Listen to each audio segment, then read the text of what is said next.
treated like children, like as if we have no IQ, Yeah. and we can't work it out. But the one thing he kept saying over and over again was I. And when towards the end, I kept forgetting the lady. I keep saying the lady, but the interviewer. Yeah. When she asked him towards the end, she was like, "How is your family, your kids feeling about this? Your wife, when you go back home?" I don't know if she said the mother or like, you know, people in the family. Yeah. And he kept saying I, and I was like, you can't drop yourself out of this one. You really can't drop yourself out of this one. And I know that there's, you know, at the back, everybody wants to sort of like, I'm going to say this is a form of like, you know, when you drop a title, you're abdicating a position because you're the face of a scandal now. Yeah. And the proof is completely against you. And your entire statement to an international audience verifies that. I mean, it says a lot that he's had to stand down because of this. If he had done nothing wrong, 100% the royal family would back him, and he would still have his title. Exactly. But if the Queen Queen would make the final decision, if she did not believe that there was some discrepancy. That's the word. It. Yeah, man, I got you. Between like what happened what he says in his interview on the BBC Newsnight and what actually happened, what actually happened. Yeah. Like, he wouldn't have stood down. Like, a guilty man doesn't stand down for no reason. Exactly. A guilty man fights that until their dying days. Exactly. And your testimony is not unreliable. Not guilty. Am I saying the wrong word? Not guilty. Innocent. That's innocent. the one. An innocent man fights it until their dying days. Rather, a guilty man will just. Well, he would stumble as much as Prince Andrew did in his interview, because it was like, well. There were statements, guys, like when because obviously there's a lot that was being said in the interview, and everything was drawn from facts, quotes, statements, images, everything that has been verified. Otherwise, it wouldn't be brought to the table in someone with such a prestige position, and under not an oath, but someone like the people that actually like testified under a U.S. legal, not the word constitution. It's not the word constitution. I got it somewhere. I got it right. So, U.S. legal deposition. This woman has said, Virginia Roberts has said, there's been 3 incidences where we have had sex. And she's even mentioned after that an orgy that was involved with 8 people. And the stuff that was done to her. In summary, it was cruelty, but it was what was done to her. He said all of that he denies. He denies dancing with her. He denies dining with her. He denies going to tramp night with her, like in the club tramp. He denies even and having sweating, sex bro. with her and sweating. Oh my God! Do you know what? Like, can we just have a moment here? That killed me, bro. How can man say I that's a lie, because let it be known. I have funny enough, I have this rare condition where what? I have this rare condition where I don't swear, and it's only quite recently where I've started to swear, and I was like, what? Wow. And then he connected it to something that because of he was a war veteran and he took some sort of medication that he took that might have prevented. Not gonna him lie, from... fam. Yeah, how much I sweat because of anxiety. I want some of that prescription right now, because if that's real, then the evidence that was provided, on the other hand, of showing sweat under your armpits from an old image over 10 years ago is wrong. You're saying that sweat was photoshopped. Similar to how you said your fingers around Virginia Roberts in that image that Epstein took in the house on the top floor was photoshopped. At the same time, the way there's a background down, that's the place where he said he hasn't been upstairs. Yeah. But in the image, you can see the image is upstairs because there's a downstairs right in the bottom of the image. But like that's what I mean. You're denying. No, but that's the thing. He denies categorically, legal and categorically. He denies it, but the photo is like the thing that kind of steps it apart. Like, there's photo evidence of him being it. He says, yeah, that's definitely me in the photo, but like, you know, it's a photo of a photo of a photo. Yeah. And like, my legal team or my team have done some inquest into it, and we can't find any evidence that it's actually been doctored, but it's not real. It's not real. He said, Prince Andrew stated in the interview that it's a picture within a picture within a picture. It took me a while to work that one out, you know, because I've once taken a selfie within a selfie within a selfie, you know. One of them days I took one selfie of 6 selfies, so that was dope. So what he's saying in terms of picture within a picture within a picture is, tell me if I'm wrong here, yeah? It took me a while to understand that he's saying someone saw the picture and then they put that picture in a picture, and then that picture went into another picture, and then that picture went into the news, and then we saw that picture. Is that what he means by picture within a picture within a picture? Because otherwise that photograph is just one photo. Yeah. We call that a photograph taken with a camera back in the days. Like, that's what I mean. Whether it's a photograph of someone, whether it's a photograph and then someone's taken a photograph of that photograph, and then that photograph has been put into a news article which makes it another photograph. Yeah. Whether it's the picture was still taken. The picture's still there. The picture is there. What are you trying to say by it's a picture within a picture within a picture? It was still taken. It's and that's what I mean.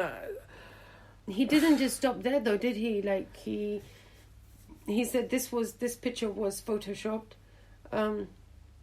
He denied any conversation that took place after he saw him that one time and said bye, but then there was later invitations that were given out.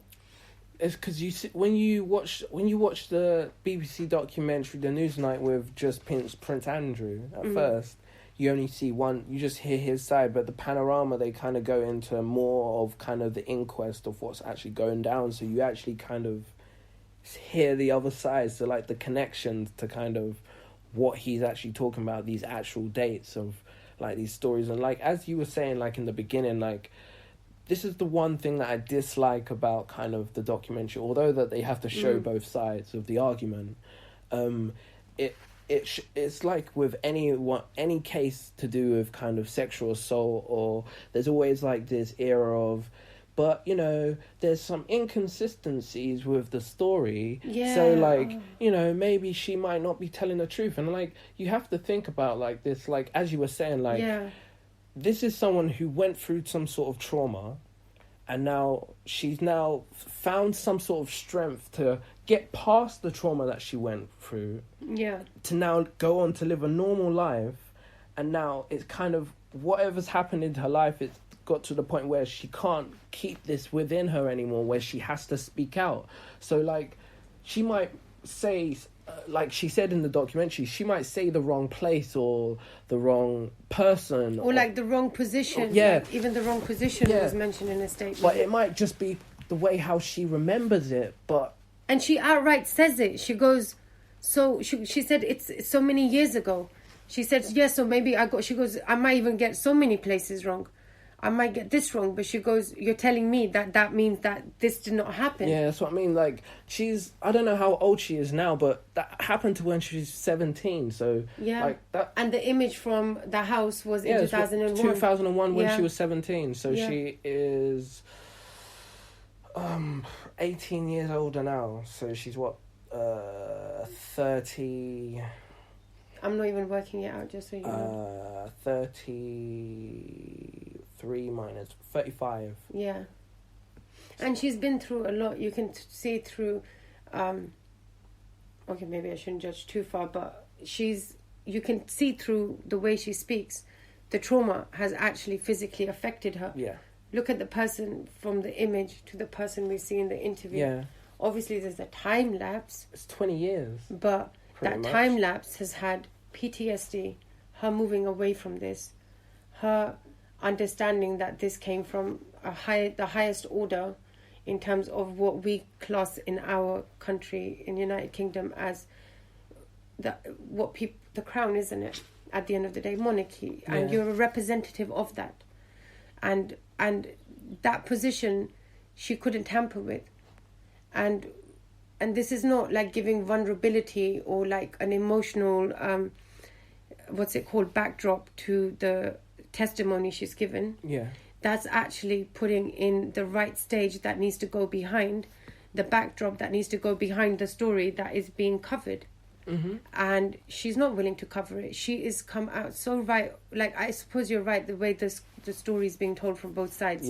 It's sometimes it puts a blind eye, but at least she's outright saying in the interview, she goes, there are two sides to this. There are so clearly two sides to this.